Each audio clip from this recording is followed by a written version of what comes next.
is Volume 2, The Fundamentals of Unarmed Combat. In Volume 1, we discussed body positioning, momentum, footwork and movement, vulnerable target areas, the most effective way to strike a blow, and we covered the basic chin jab and edge of hand blow. In this tape, we're going to include several other hand blows, elbow blows, and several other miscellaneous blows that we covered. We also explain the basic fundamental of kicking maneuvers that are effective and reliable.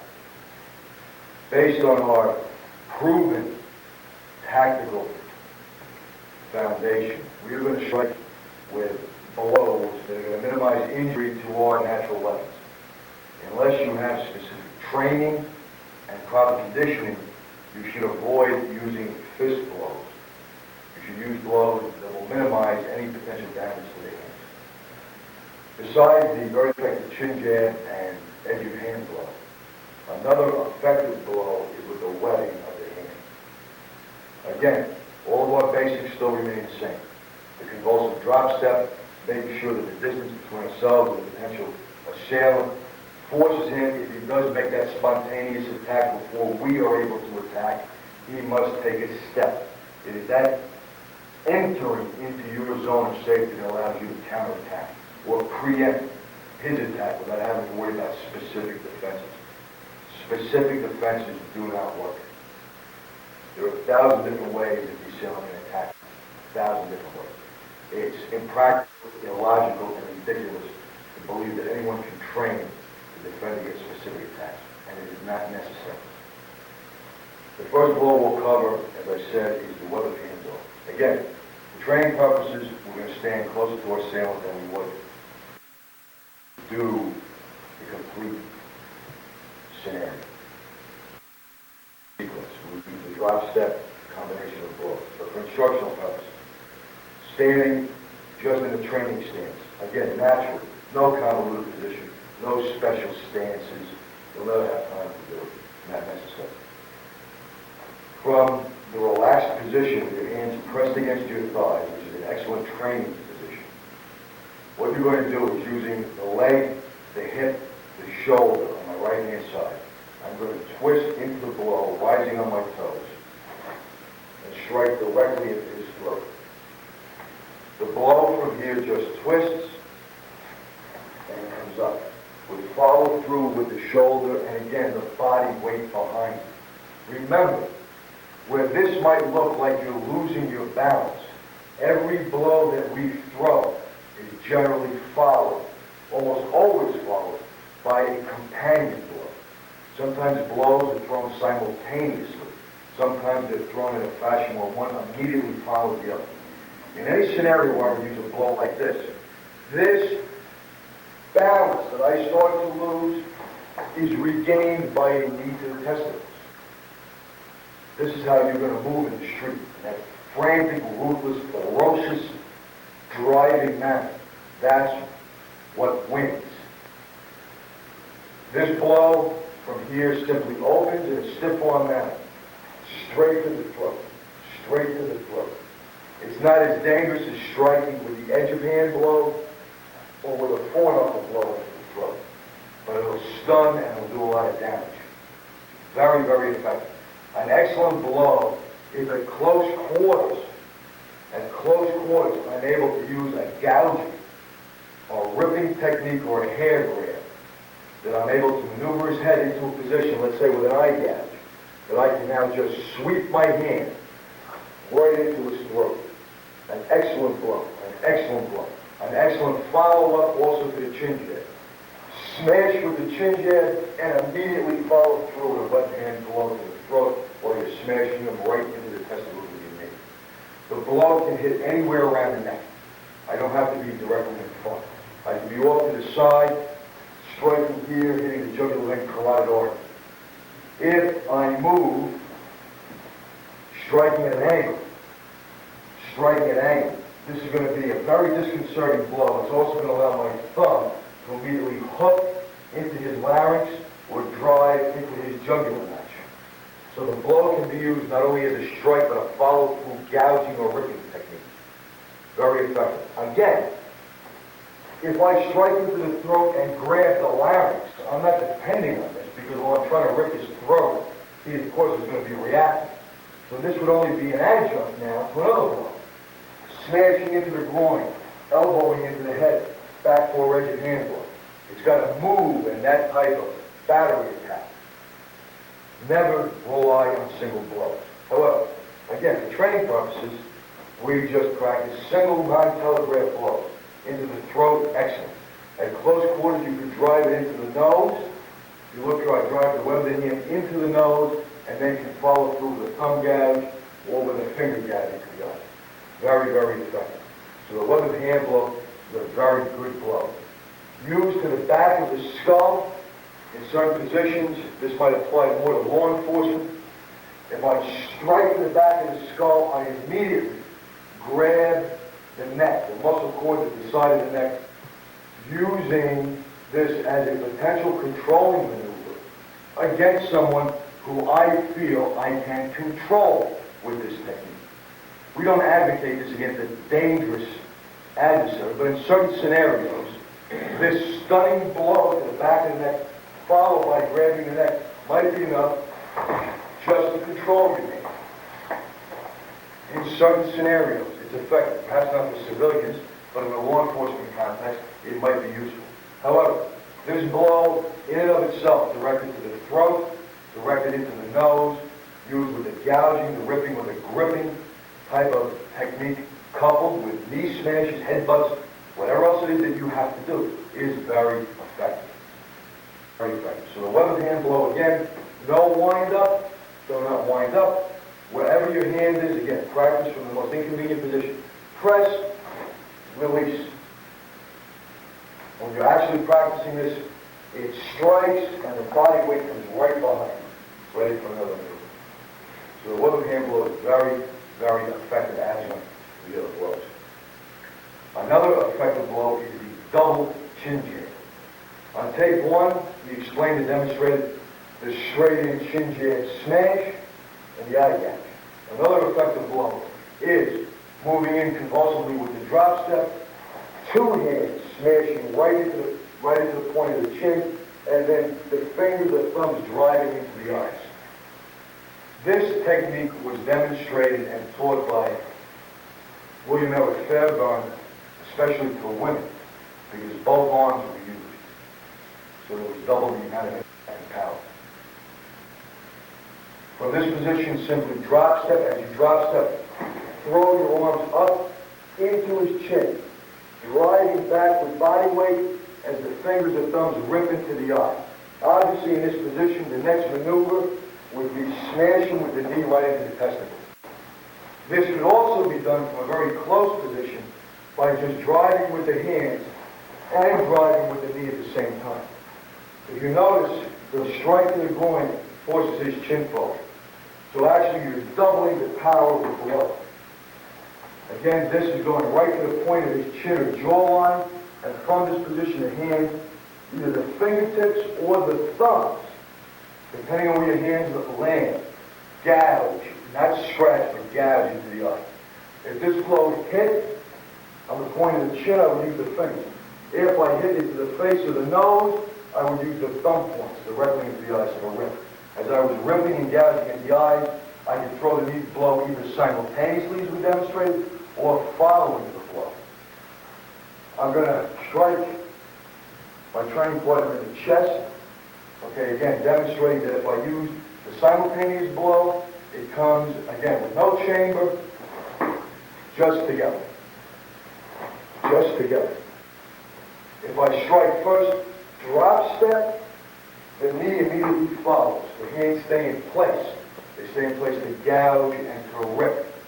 Another effective technique from the double hand is to let the hands drop to the throat and drive the thumbs into this notch, the jugular notch. Drive the thumbs straight through. Very, very effective maneuver. As we do that, of course, we are smashing with other blows. I can strike, grip, smash with a head smash, smash with a knee kick. I'm always striking either simultaneously or immediately as one blow hits, the next one's hit. So the webbed hand, the double chin jab, very, very effective. Another very effective blow is the edge of the fist blow. The edge of the fist blow is made by curling in with the pinky first. Curl the pinky in, then make the fist, then cover it tightly with the thumb. Don't leave your thumb exposed on the top in any type of hand-to-hand combat scenario. Very easy to get it broken and jammed. Doesn't serve any purpose. Ball the fist and cover it with your thumb. Tighten the pinky as much as possible. Two areas to strike with this blow. Either along the base, this little upside down L, formed by the pinky and the beginning of the edge of the fist, or the meat of the fist going up into the bone at the heel of the hand. Each one has a distinct purpose. For me to get power in striking the face in that type of ripping or chopping motion, again, not with wind up. What's he going to do if I do that? As soon as I bring my hand out, he's charging, he's coming up, arms are coming down, he's going to butt me with his head. Okay, so I'm not going to wind up. These are chopping, short, powerful chopping actions. Okay? If I go to strike his head with this type of short, hammering blow, either down into the nose, the point of the chin, the side of the jaw, the temple, depending on where I strike, or the angle of the strike depends on what I use to strike him with. Coming down, most of the time you're going to hit into the jaw, into the side of the face, with this little side edge of the pinky. So keep it tight. This blow, I'm going to hit him on the chest. This blow, not the meat of the hammer fist, but this blow is more of a cutting blow. I'm hitting him right with that edge. This little edge right here. Smashing into the chin, into the nose, into the cheekbone. Okay? I need a very, very penetrating target. If I try to use the meat of my fist, I have a tendency to want to bring the hand back too much to try to beat on it with the edge of my fist. It's not necessary. Not that that is not a blow that could be used, but not in this scenario. So the edge of fist blows should be used like short, chopping blows, repetitive chopping. Try to dig with those blows. Once you injure using those type of blows, now you can take more of a swing, hammering action with the base of the edge of the fist, with the actual meat of the edge of the fist. These blows are most effective when the assailant is bent over, striking to the back of the neck, striking to the kidneys. Now this becomes very effective. Even into the spine, even to the thoracic spine area, it could be effective. That is where you would use those type of dropping, hammering blows actually with the edge of the fist. Up close, when you're driving with blows, they become hacking, short hacking drives, generally directed towards the jawbone, along the jaw hinge or down onto the point of the chin, into the nose. Just smash. Again, these blows don't have to be done with that winding up circling. Number one, very, very difficult against the guy that's on to hit.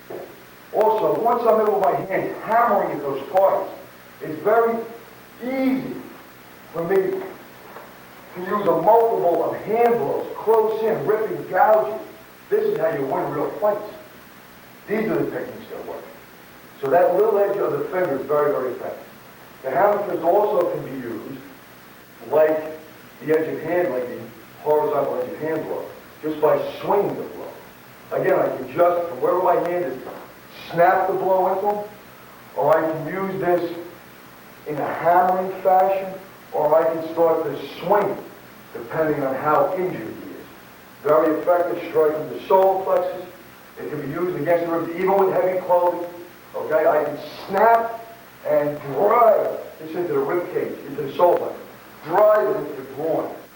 Very, very effective for those type of blows. Into the kidneys from standing to very effective. So those type of hammering edge of fist blows are very good if you understand how they are used. The most effective method to be used. Either with that cutting edge or with the meat of the hammer fist. Knowing what targets to go to and knowing when to use them. To be very, very, very effective. Another blow that is also very effective is a cupped palm blow. The blow can be used singularly or you can use both hands. The hand is cupped as if you were scooping water out of a bucket. This blow generally goes just to the ears, but it can be used anywhere on the head. Most effective at the ears, but if you miss, it's still going to rattle his cage. The blow now is going to go in a circular motion, not a wide opening up type of thing, unless perhaps you attack it from the rear. But if you use this blow from the front, even in combination with those blows, the blow should be at a short arc.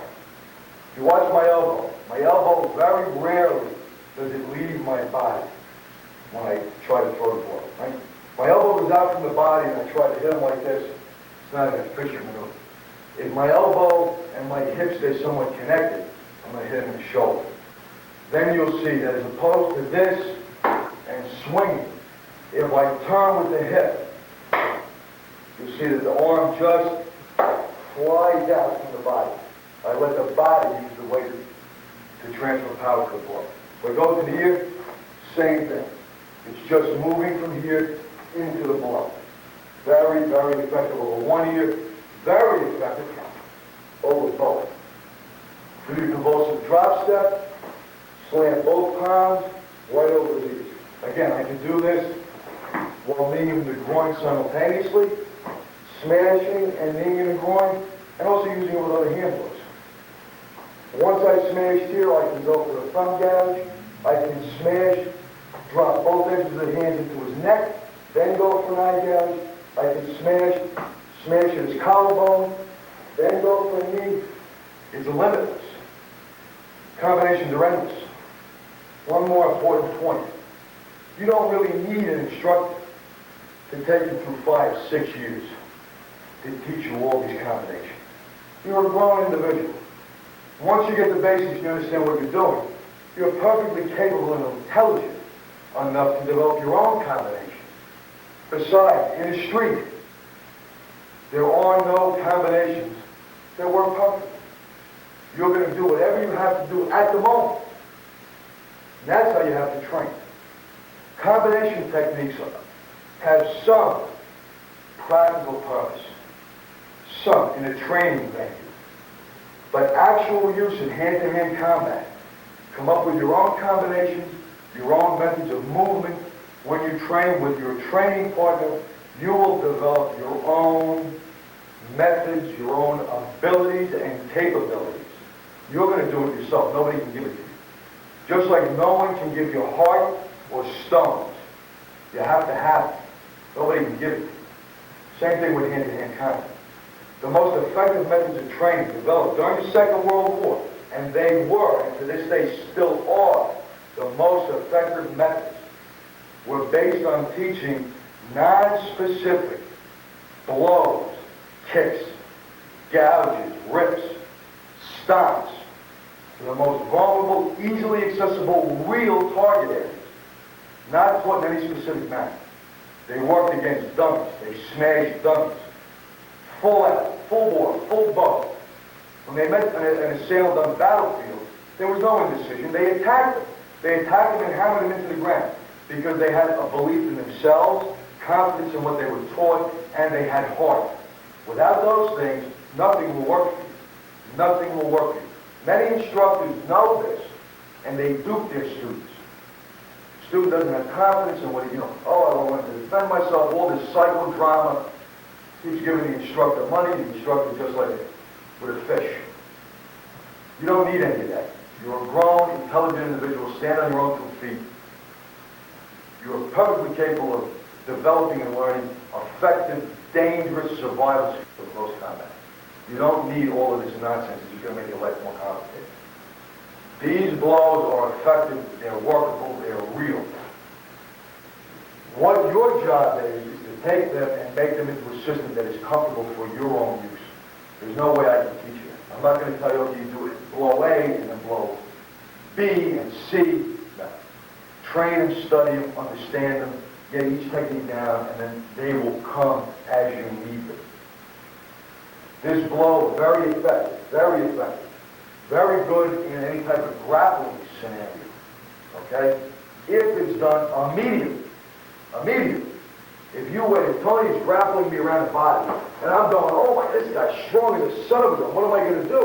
Let me try to get him off. And I do this, instead of immediately just trying to gouge an eye, go at his throat, knee him in a testicle, break his instep, I got a problem. I have a serious problem. When you know the attack is imminent, when you know, forget about the actual attack, when you know it's imminent, you have to explode all over this guy. I know there's going to be a problem. I know it from my experience. Okay? A verbal exchange, a look in his eye, a number of things that we've gained through our backgrounds, that we know there's going to be a problem. I'm going. I'm exploding all over this guy. So these individual blows, don't look at them as specific defenses against anything. Look at them in terms of a complete system. A complete, effective, explosive system of close combat. A very good use for the cupped hand blow is from the rear as a technique to stop an individual that's attacking someone else. It can also be used in a military context for sentry removal as an opening technique for sentry removal. Coming behind, driving the leg in. Again, not from a distance. Step right up and smash right over his ears. Smash right over his ears. If you look here, you'll see that when I move, my body is almost right on it. I smash right over his ears. From here, you can use a number of different types of techniques. Neck breaks, chokes, techniques that really work. So we have the cupped hand blow, very effective, either singly or double. It doesn't have to be used against a standing opponent. I can have a number of scenarios where his ear is open to that type of cleft. He can be down this way. I can smash his ear here single-handed. I can do a double one as I smash to the face. I can be gouging an eye, smash it into his ear. A number of different ways that the thing can be done. If you see the opening, go for it. Again, these are things that they don't easily translate to instruction. These are things that this is street fighting, hand-to-hand combat. You see the opening, you go for it. You see an eye, you catch it. You see the ear, rip it open, slam a cupped hand blow. These are things that you have to transport in a realistic manner. To reiterate the hand blows that we've covered, the web hand blow, very, very effective. The double chin jab with eye gouge, very, very effective. The cupped hand blow. Okay, the cupped hand blow either singularly or double. Again, combined with gouging, ripping. Another good technique is the shoulder, using the shoulder. I smash here, I go in for an eye gouge. I grab the back of the neck, I pull his head directly into my shoulder. Okay? Slamming his face into my shoulder. Very effective technique to use when you're going to attack the groin area or the lower leg area with knee strikes. Even if he turns his head, what's going to happen here? He's not going to be able to see what I'm up to. I keep this locked in here as I'm smashing. Knee strikes and his head is turned. You can't see what I'm doing. Very, very uncomfortable position. If I smash and then change my hand position, I can put a lock onto his neck. Not that I would use this alone, but as I'm smashing him with knee and wrenching his neck, as I'm smashing, it just makes it that much more effective. So this shoulder type of blow, when you're breathing and smash, can be very effective. Again, the shoulder can also be used in a situation where I need distance and room, and I don't have a lot of maneuverability. Or as an unexpected blow, just drop. Use the point of the shoulder. I just drop into a solar plexus of the sternum, using my shoulder as a blow. Even from this position, I just drop into this gives me enough distance or room to follow up with other blows. So the shoulder can be used very, very effectively. Again, you can either use it stationary to slam his head in, smash it, or you can use it aggressively as a blow. Just moving right in with a blow. Very effective. And the next weapon is similar to that is the head. Using the head.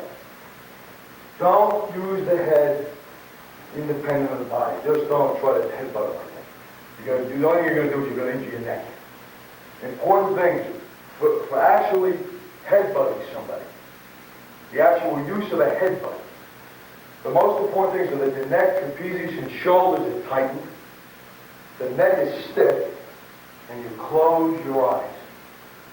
You close your eyes. Anybody that's ever had to actually use a headbutt in a real fight will tell you that if their eyes were open when they slammed their head into this guy, on the way back, they had double vision because the eyes were shaking because of the violent concussion of the head. Not that they injured their head. Headbutting is a very, very dangerous, effective technique.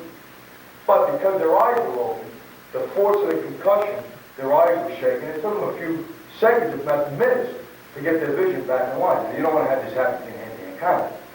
So you must tighten the eyes, squeeze the eyes as you come into the headbutt, and use the whole body. Hitting him in the chest, hitting him in the chest. When I do my convulsive drop step in and I tighten the shoulders and I close my eyes, I use the top of my forehead. I hit him right in the pec, the top of my forehead, and watch my body. That's how my body moves. And there is no problem with this. If I have my eyes open or I try to hit him like this, I'm going to injure my neck. I'm going to make myself real unhappy because it's going to disturb my vision. So the eyes are convulsively tightened and the body just drops right in. And this, of course, would be driving right into his face. Okay, that's the forward headbutt. Very good in a grappling situation. Smashing him with your head. Do whatever you have to do. Don't be squeamish about anything. You do whatever has to be done for you to survive. So this type of headbutt is very effective for used in conjunction with a number of different types of attacks and techniques. The second headbutt is the upward headbutt, like a rocket. We use that, it can be used in conjunction with this headbutt, it can be used to a knee to the groin, it can be used with the accent drop step. Again, the neck is tightened, the chin is tucked, the top of the head now from this position is driven straight up, right into his chin, just like a rocket. Very effective. Very effective. Anytime you find yourself in low, even in a grappling situation, just drive. Align your head with his center line and just drive straight up under his chin. Very effective technique. Very effective technique. Another method of using the headbutt will be a direct ramming technique. It will go right to his body. Right to his body. Using this in conjunction with other blows or simply as an attack. I'm going to step, bend at the waist. As I bend, I'm going to ram him right into the solar plexus, the xiphoid process with my head. Punch my shoulders, lock my upper body, and just butt him right into the stomach. Very effective. This is a big man. This is a big, strong man. There, I have no effect if I do this properly. If I do it properly. Again, in certain circumstances, this might be the only thing I'm able to do. Another headbutting technique is the side to side, the headbutt smash. This is good when I'm moving from one side of his body to the other side of his body. And what I'm doing close in, if I control his arms, is just taking my head and smashing from one side to the other. From one side and using the side, this area of the head, right above the ear, very thick. I'm taking this and I'm just controlling it and smashing him from side to side. Very effective. Also effective in moving in and using this against, instead of coming straight in with the head this way, moving in close combat and throwing your head to the side into him this way. Very effective in a grappling situation. Very effective. That's another way. Just locking the neck of the body and just shifting aside and just smashing back and forth with your head. At any time in that combination, you can change to any other technique. You can, as you're smashing, kneeing it into the groin. It's a real fight. Whatever you have to do, you do. It's not pretty. You got to do whatever works. So this type of head butting technique is very effective. Very effective. So you can also use it in the manner of an angle. Instead of smashing at him, you can pull him onto your head. Pull him into the head. That's also very effective. So that can be used in a number of different ways. Another very effective blow is the use of the elbow. The elbow is a very brutal, powerful technique. It almost doesn't matter where on the body you strike with an elbow. There's almost anywhere you hit is going to do damage. The elbow can be done in a number of ways. One of the most effective ways from that initial movement is just to drop step and just use the elbow straight out, like a jab. Don't draw back and try to hit. Just simply step and drive it straight forward. Drive this into the throat with the jaw, into the solar plexus. Very, very effective. It's also effective if he makes a sudden charge, just putting your elbow out, he's going to impale himself right in your elbow. Very effective. Don't wind up. You have enough power just from there. Remember, this becomes this, becomes this, becomes this. But this drop step and elbow jab is very effective. One of the use for the jab against a boxer. Against a boxer, if he punches, you have really no chance of blocking a fast boxer's blow. He goes to throw a blow. Just bring your elbow up in front of your face will give you enough protection. If, when he strikes, he hits the pointing elbow with his fist, he's going to lose. He's going to lose. So this, again, is very, very effective. If you're caught off guard, side of my eye, you see a blow come to my head, just drop into my elbow, then I can make my immediate counterattack.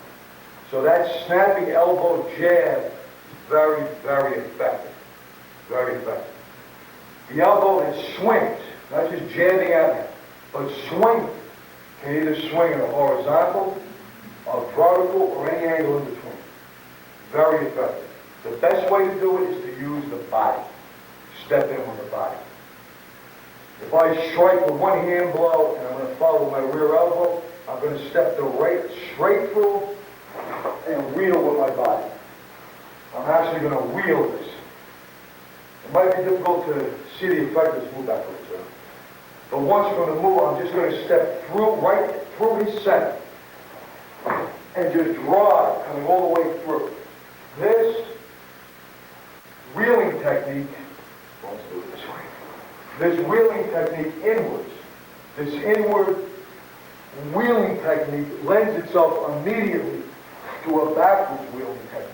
If I do it fast, the motion would be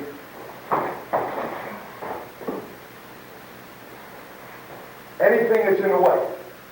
Arms, hands, he's going to have a problem. This technique, very, very effective, strong, powerful maneuver. You go almost anywhere in the body and do damage. So you can wheel. Now you don't have to step with it. You can wheel with your elbow, just smashing into the body this way, smashing in, up, back, upward this way. Very effective. Very, very effective. Use to the elbow.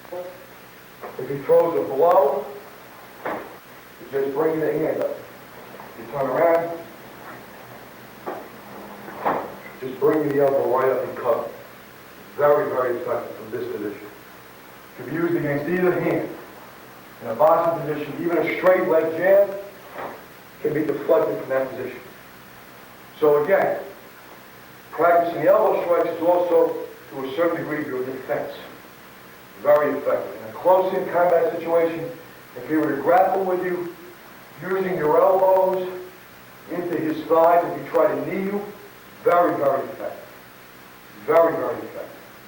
Smashing his arms with the elbow, very effective. Again, with the elbows exploding all over him. Jabbing from the rear. Drive the elbow in. You don't have to make a big wind-up. He's not going to be there. Everything we're saying is based on what we've been taught by real instructors of close combat and our own experience. Times where, in situations where we try to use techniques where we did it as specified in quote-unquote martial arts systems, where we try to get all this power. He either wasn't there, he covered up, or he jammed it. Okay? In this scenario, we want to use body. I just want to step aside and twist my elbow. Okay? I just want to take my body and twist my elbow. Now, once I get it in, now I can start to smash hard. Very effective, dropping down into the groin, up to the face. Use the technique wherever you see the opening, grappling situation that his head is somehow over in this position, drive up with your elbow this way. If he tries to catch under here, start to drive up with your elbow. Smash up with your elbow. If he's hanging over you and his face is there, fine. If not, you at least made him move so you can make some other type of action. So whatever you see the opening use, bend over, smashing into the spine, smashing into the neck, smashing into the kidneys. Very, very effective. If you get them onto the ground, you go to the ground with them, drop with your elbow right in. So again, this is how the elbow is used.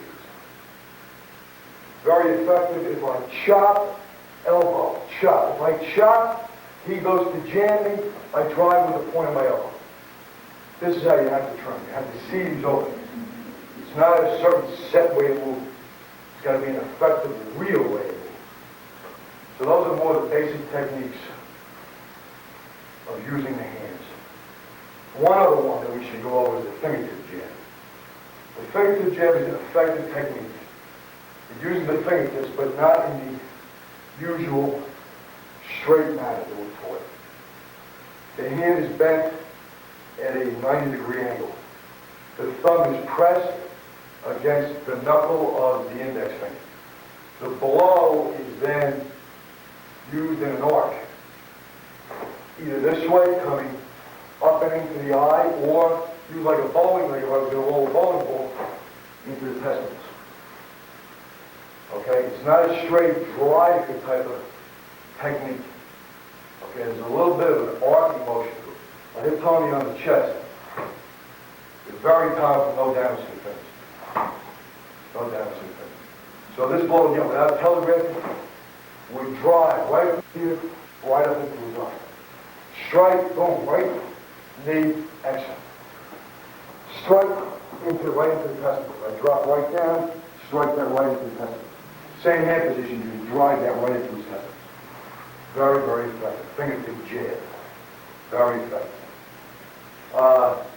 Blows using the hips also can be very effective. Very effective. These type of techniques used in a scenario where there's multiple assailants or in a scenario where you have to make an escape can be very, very effective. The first manner of using the hip is just as simple as they call a skip hip butt. I do my convulsive drop step and just hit him with my hip. Okay, I'm literally going to drop step, and as I drop step, use that spring to hit him with my hip to gain distance. Again, it doesn't look pretty, it doesn't look practical.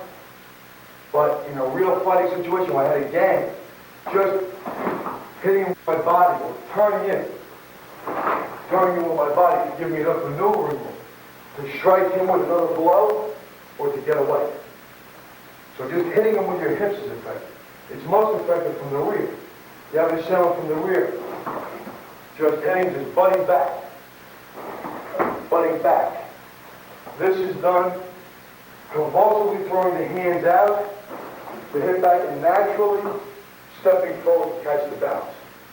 This is very effective also if you use two assailants, one in front, one to the rear. When I butt back, I'm striking the groin of this man.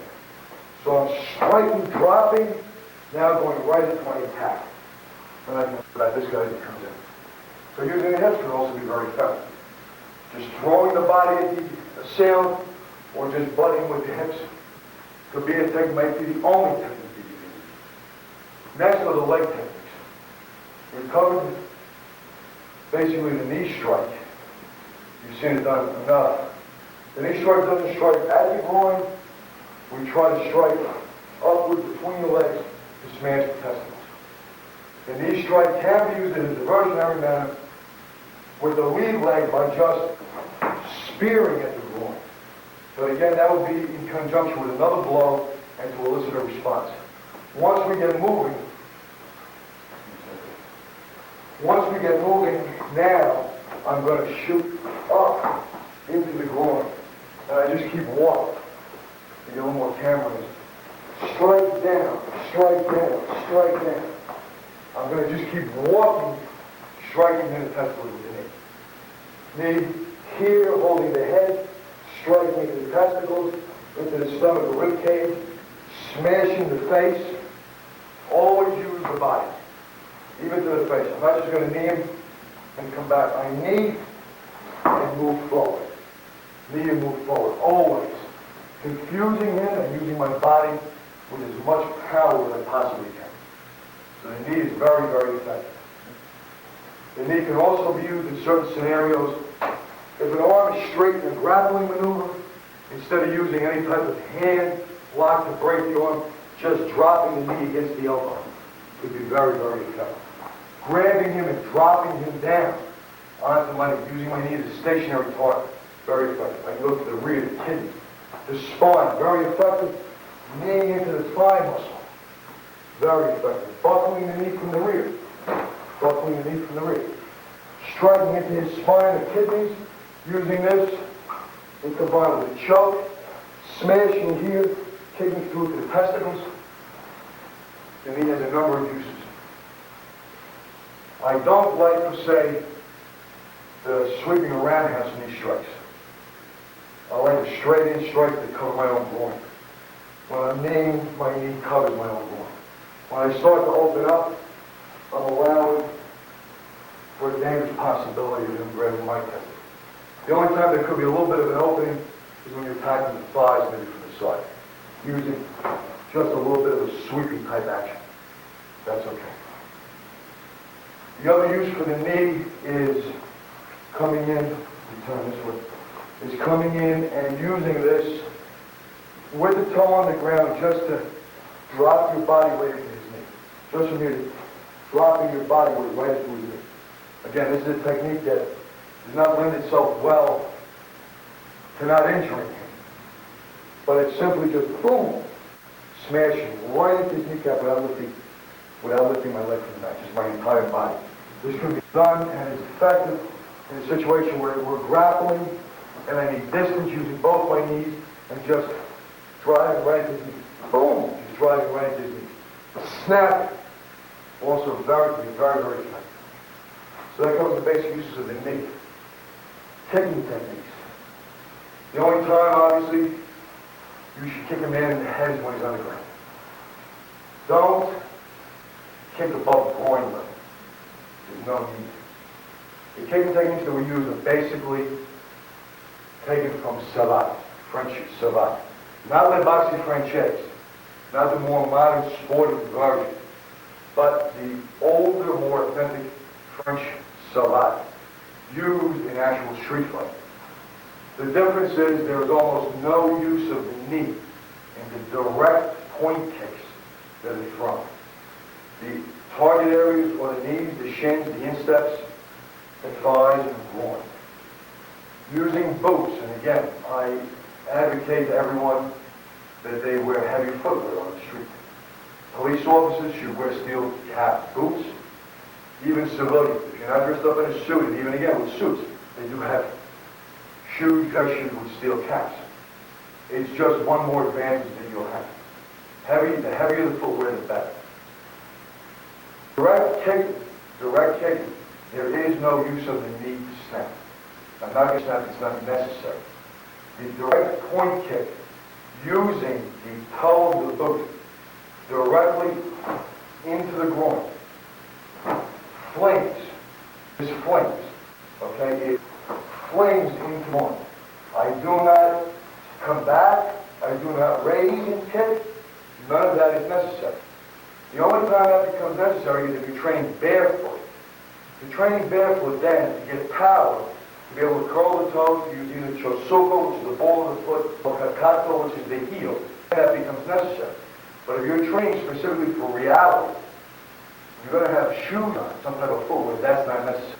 There are instructors that have said they train barefoot because they might be attacked at the beach or attacked when they're asleep. Well, we look at the percentage of attacks. The overwhelming majority are attacks that occur when you're fully dressed. Not at the beach, and not at your home where you couldn't immediately put on a pair of shoes like firearm. I mean, some of the things that instructors say to us is ridiculous. If you train for hand-to-hand combat, you should train in footwear that replicates what you wear in the street. So these type of kicks, natural, instinctive kicks. Not a lot of whining. They just fling at the card. Again, this kick, excellent to the groin. The same kick can be used to the shin, to the knee. Just snap it out. Fling it out. You're not going to stop this fight with one blow anyway.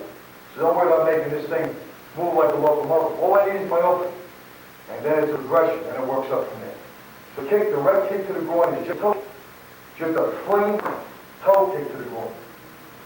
Another effective technique that's taught, but again, I would have to say the actual use is limited, is the instep kick that goes between the legs. Now, again, he would have to be in a very open position for this kick that's between the legs to be effective.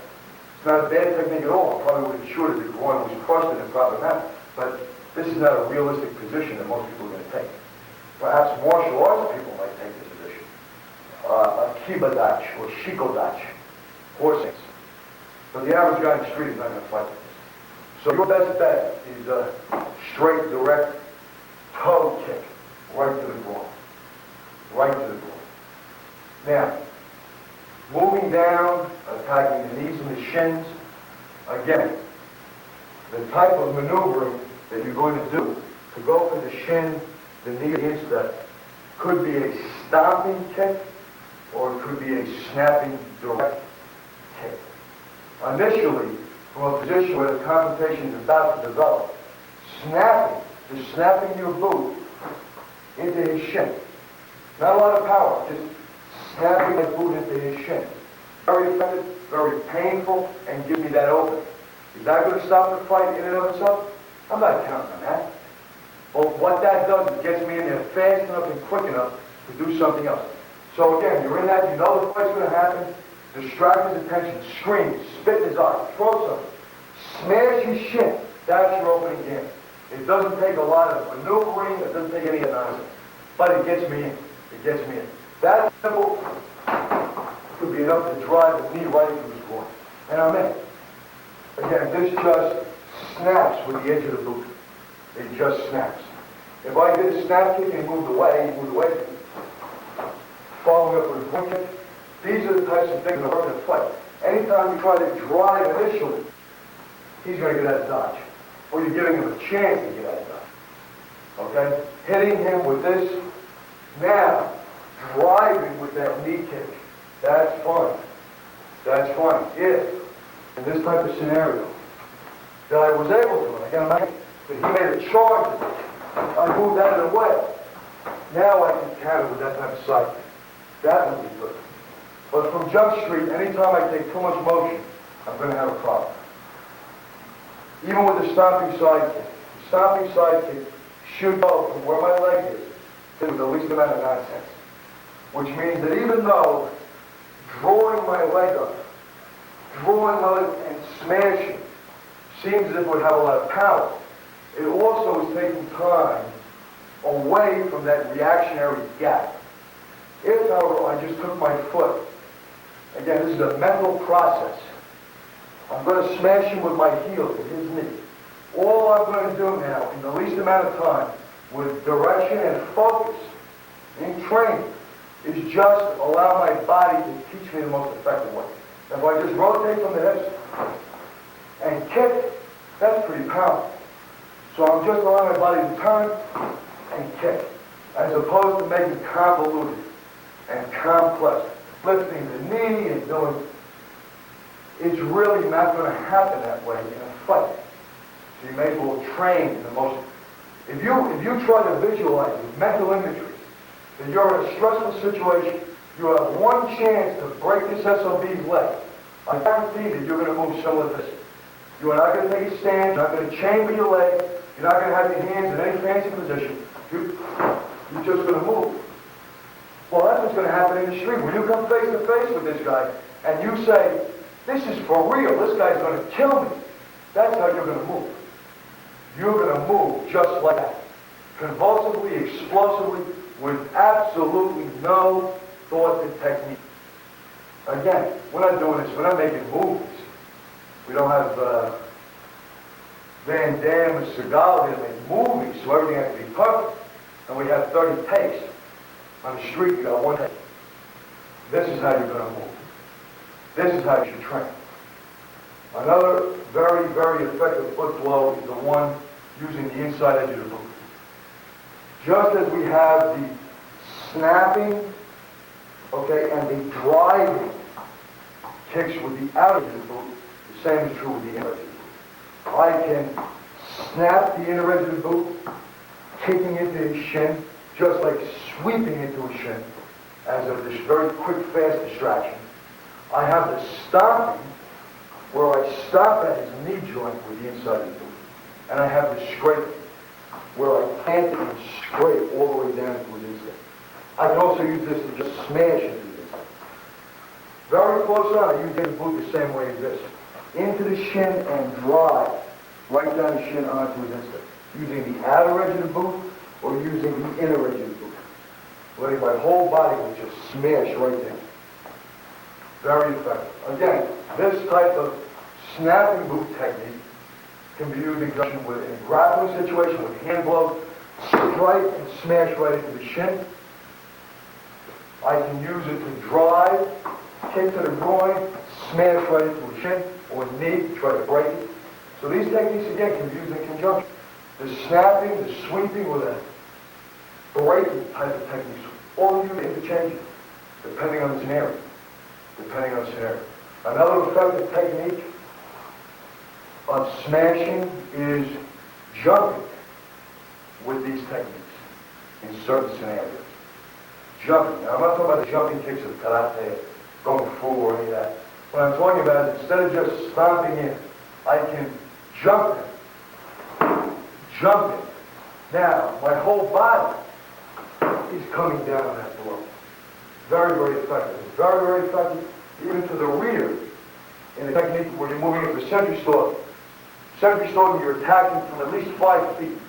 You don't want to get too close because you can set off his natural instinctive sense. If I move the jump using both, kicking both legs right out front, I jump and land using those techniques right to his knee highs. Again, we're doing this easy because it's a very dangerous technique. I'm supporting my weight with this. We would come right back down onto his leg.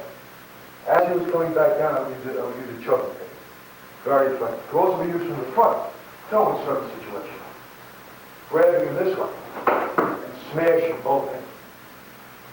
So there are a lot of different unorthodox techniques that could be effective, depending on the situation, depending on the scenario. This type of double kick, I could use if this guy tried to lift me up. Obviously, I wouldn't just grab and jump up and try to kick him. But if he grabbed me to try to lift me off the ground, I might use his body momentum to lift me and try to scrape down on his shin. The same way that he lifted me to pick me up. And I can use my knees into his groin. So you have to use everything. If the guy goes to pick you up, don't freeze. Oh my God, what do I do? You have something to do. This is how you have to think. This is real fighting. There is no specific technique. Not ABC, and keep repeating it. It's important for the individual that trains with us and is watching our videos to understand where we're coming from. This is what makes effective hitting and combat. Non-specific techniques. So we have the stopping techniques coming across. The snap kicking in chin. The driving kicks into the knees. Hammering at the groin. Okay, all these effective leg techniques should always be done in combination. They shouldn't be done singly. One very effective technique to use as a practice drill is to use a snap kick inside, outside. I'll do it outside, inside, outside. Outside, inside, outside. Practice that on a tree, practice that on a wall, make your own striking post. Practice these types of techniques. Very, very effective. Very effective. The last maneuver that we'll go over is the hook kick. The hook kick can be done in a number of ways. From this position, it's called also the pivot kick. Pivoting around forcefully and allowing the foot to strike into the groin If, without a training partner, the kick is done, this is how it will be done. You see the entire body would shoot around. So, if, let's say, think of this. In a situation like this, where I might go for a knee, now immediately turn with the point of my boot, and I'm trying to blast right through it. I'm not just pivoting and kicking into the groin and stopping. I'm taking his knee, and now I'm going to turn. Even in this position, I would take this and go right to that outside thigh, taking the point of my boot right into his thigh. As opposed to the way Thai boxers do, doing this type of thing. Not that that's not effective. This is effective, but if I turn my boot point and kick him in the muscle with the tip of my shoe, it's going to be much, much more painful.